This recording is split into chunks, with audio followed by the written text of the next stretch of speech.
এমনকি ইহুদিকে সহজে চিনা যায়, কারণ ইহুদি দাড়ি কামায় না, ইহুদি মাথার উপর ছোট্ট টুপি একটা পরে থাকে, ইহুদি হারাম খায় না, ইহুদি শিরিক করে না। ইহুদিদের মধ্যে এখন শিরিক করে না, বড় আশ্চর্যজনক জিনিস। অর্থাৎ তারা ইহুদিদের মধ্যে আপনি সেখানে এখন কোনো মূর্তি পূজা দেখবেন না ওদের দেশে। বর্তমান ইহুদিরা মূর্তি পূজা করে না, শিরিক করে না, তারা এখন শিরক মুক্ত হয়ে গেছে। কিন্তু যেটা পারে নাই সেটা হলো আল্লাহর সাথে সম্পর্ক করতে পারে নাই।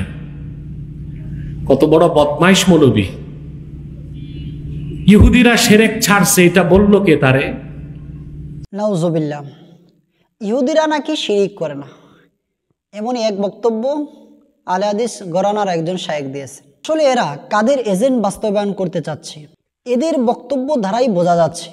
শুন সম্মানিত দর্শক, আমি আপনাদেরকে পূর্ণ ভিডিওটি দেখাই, না হলে তো আলে হাদিস শায়েখদের মুরিদরা এসে বলবে যে কাট সাট করে ভিডিও দেওয়া হয়েছে। আসুন শায়েখের মূল বক্তব্যটি আমি আপনাদেরকে শোনাই।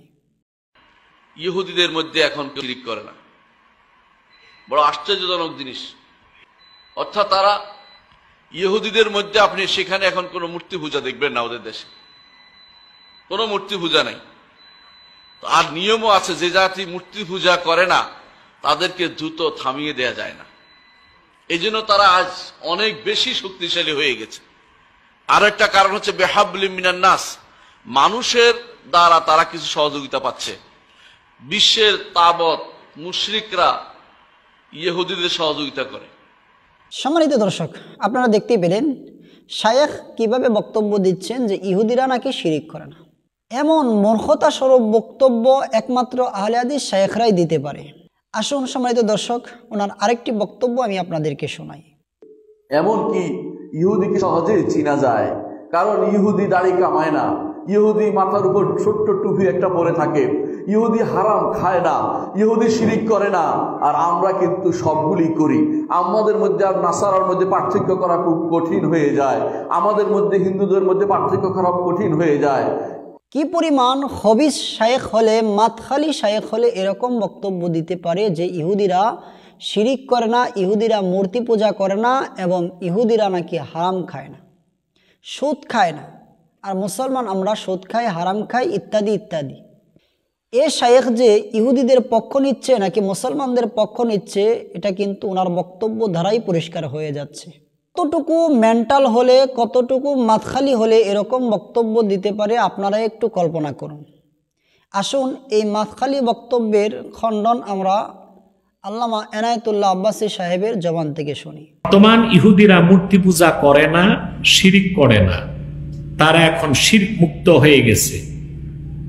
কিন্তু যেটা পারে নাই সেটা হলো আল্লাহর সাথে সম্পর্ক করতে পারে নাই। কত বড় বদমাইশ মৌলবী! ইহুদিরা শিরক ছাড়ছে, এটা বললো কে তারে? আচ্ছা, শিরক ছাড়ছে, ইহুদিরা তো ইসলামকে মানে নাই, কালেমা বিশ্বাস করে নাই, তাহলে তারা কাফের তো। সে বিষয়টা সে এড়িয়ে গেল, বলল আল্লাহর সাথে সম্পর্ক করতে পারে নাই। অনেক মুসলমানও তো আল্লাহর সাথে সম্পর্ক করতে পারে না, আল্লাহকে বিশ্বাস করে, ঈমান আছে, কালেমা আছে, ইবাদত বন্দেগী করে না, আল্লাহর সাথে সম্পর্ক নাই। তাহলে বোঝা যায় মুসলিমদের মধ্যে যারা ইবাদত বন্দেগী করে না তারা যেই রকম, তার দৃষ্টিতে ইহুদিরাও। অথচ ইহুদিরা আল্লাহ রসুলের রিসালাতকে বিশ্বাস করে নাই, তারা নিঃসন্দেহে কাফের। সেই কাফের ইহুদিদেরকে বাঁচাবার কত চেষ্টা মৌলবীর। কোরআন শরীফের আয়াতকে সামনে রেখে যে ভণ্ড লামাযহাবী কয়েকটা মৌলবী সরাসরি ইসরায়েলের পক্ষ নিল, ইহুদিদের দালালি করছে, আমার মনে হয় এগুলো মানুষ না, এগুলো জিন শয়তান। মানুষের সুরত ধরে লামাযহাবী লেবাস ধারণ করে ইহুদিদের পক্ষে দালালি করছে, উম্মতে মুসলিমাকে গোমরাহ পথভ্রষ্ট করে দেবার জন্য। ঠিক কিনা? এমন বক্তব্য যা আমাদের ভাবতে অবাক করে। মৌলবী তার বক্তব্যে বলেছে যে বর্তমান ইহুদিরা মূর্তি পূজা করে না, শিরিক করে না, তারা এখন শিরক মুক্ত হয়ে গেছে। কিন্তু যেটা পারে নাই সেটা হলো আল্লাহর সাথে সম্পর্ক করতে পারে নাই। কত বড় বদমাইশ মৌলবী! ইহুদিরা শিরক ছাড়ছে, এটা বললো কে তারে? আচ্ছা, শিরক ছাড়ছে, ইহুদিরা তো ইসলামকে মানে নাই, কালেমা বিশ্বাস করে নাই, তাহলে তারা কাফের তো? সে বিষয়টা সে এড়িয়ে গেল, বলল আল্লাহর সাথে সম্পর্ক করতে পারে নাই। অনেক মুসলমানও তো আল্লাহর সাথে সম্পর্ক করতে পারে না, আল্লাহকে বিশ্বাস করে, ঈমান আছে, কালেমা আছে, ইবাদত বন্দেগী করে না, আল্লাহর সাথে সম্পর্ক নাই। তাহলে বোঝা যায় মুসলিমদের মধ্যে যারা ইবাদত বন্দেগী করে না তারা যেই রকম, তার দৃষ্টিতে ইহুদিরাও। অথচ ইহুদিরা আল্লাহ রসুলের রেসালতকে বিশ্বাস করে নাই, তারা নিঃসন্দেহে কাফের। সেই কাফের ইহুদিদেরকে বাঁচাবার কত চেষ্টা মৌলবীর, ইল্লা বিহাবলিম মিনাল্লাহ ওয়া হাবলিম মিনান নাস, এই আয়াতের অপব্যাখ্যা করলো সে। বুঝতেছেন? তারপর বলছে, আর এই কারণেই বর্তমানে ইহুদিরা এত শক্তিশালী, অর্থাৎ যেই জাতি মূর্তি পূজা ছেড়ে দেয় তাদেরকে পরাজিত করা কঠিন হয়ে যায়।